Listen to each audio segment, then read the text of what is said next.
దాల్ బిస్బెల్లాబాద్ తయారు చేయడానికి కావాల్సిన ఐటమ్స్ ఏంటో ఇప్పుడు చూద్దాం. కందిపప్పు 1 కప్పు, బియ్యం 2 కప్పులు, ఎర్ర కందిపప్పు 2 టేబుల్ స్పూన్లు, పెసరపప్పు 1/2 కప్పు, మినప్పప్పు 1 టేబుల్ స్పూన్, కాబూలీ శనగలు 1 టేబుల్ స్పూన్, పోపు దినుసులు 1 టీ స్పూన్, ధనియాలు 2 టీ స్పూన్లు, మసాలా దినుసులు కొద్దిగా, ఎండు కొబ్బరి చిన్న ముక్క, చింతపండు గుజ్జు తగినంత, పసుపు 1/2 టీ స్పూన్, కరివేపాకు 2 రెమ్మలు, ఎండుమిరపకాయలు 3, ఇంగువ చిటికెడు, వేయించిన జీడిపప్పు కొద్దిగా, ఉడికించిన కూరగాయ ముక్కలు 2 కప్పులు, ఉప్పు తగినంత, నూనె 2 టేబుల్ స్పూన్లు, కందిపప్పు, పెసరపప్పు, మసూర్ దాల్, కాబూలీ చనా, రైస్ తో పాటు అవన్నీ ఉడికించి పెట్టామండి.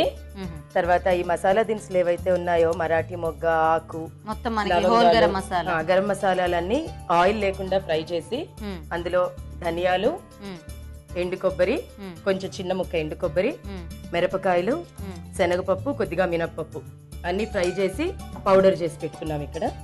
ఓకే, ఇది మసాలా పౌడర్. మసాలా పౌడర్ అండి. మరి ఇవి నానబెట్టుకొని ఉడకబెట్టుకోవాలా లేకపోతే ఏంటి? అవసరం లేదండి, డైరెక్ట్ గా అన్నంతో పాటు రైస్ తో పాటు పెసరపప్పు, శనగపప్పు, మసూర్ దాల్, కందిపప్పు అన్ని కలిపి కుక్కర్ లో పెట్టేసి ఉడికించుకోవచ్చు. అలాగే వెజిటేబుల్స్ అన్ని కూడా విడిగా ఉడికించి పెట్టుకున్నాము. కావాల్సిన వెజిటేబుల్స్ అన్ని కూడా కట్ చేసేసి ఉడికించి పెట్టేసుకున్నాం. ఓకే ఓకే, స్టార్ట్ చేద్దామా?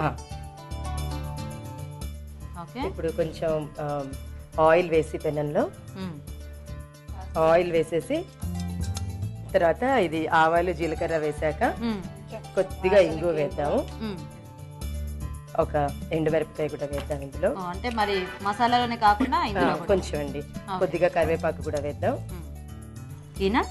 అవి చిటపట్లాడాక అందులో మనం తీసి పెట్టుకున్న చింతపండు రసం వేసేద్దాం.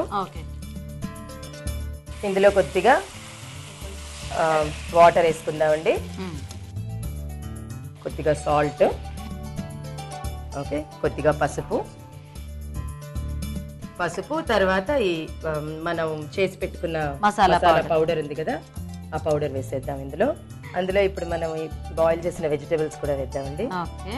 ఇది కొంచెం ఒక 5 మినిట్స్ మూత పెట్టి దీన్ని బాయిల్ చేసేసి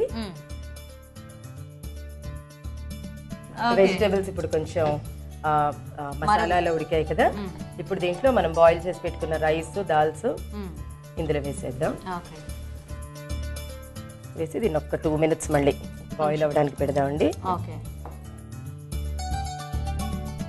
మన బిసిబెళబాత్ ఆల్మోస్ట్ రెడీ అయిపోయిందండి. ఆయిల్ చక్కగా పైకి వచ్చిందంటే మనకి అయిపోయిందండి. ఇంకా మనం స్టవ్ ఆఫ్ చేసేసుకుని దీన్ని సర్వింగ్ బౌల్ లోకి తీసేసుకోవచ్చు. ఆ ప్లేట్ ఫ్రై చేసిన జీడిపప్పులతో దీన్ని గార్నిష్ చేసుకుందామండి. Okay, ready. చూసారు కదండి, వేడివేడిగా మిక్స్డ్ దాల్ బిస్బెల్లాబాద్ కూడా రెడీ.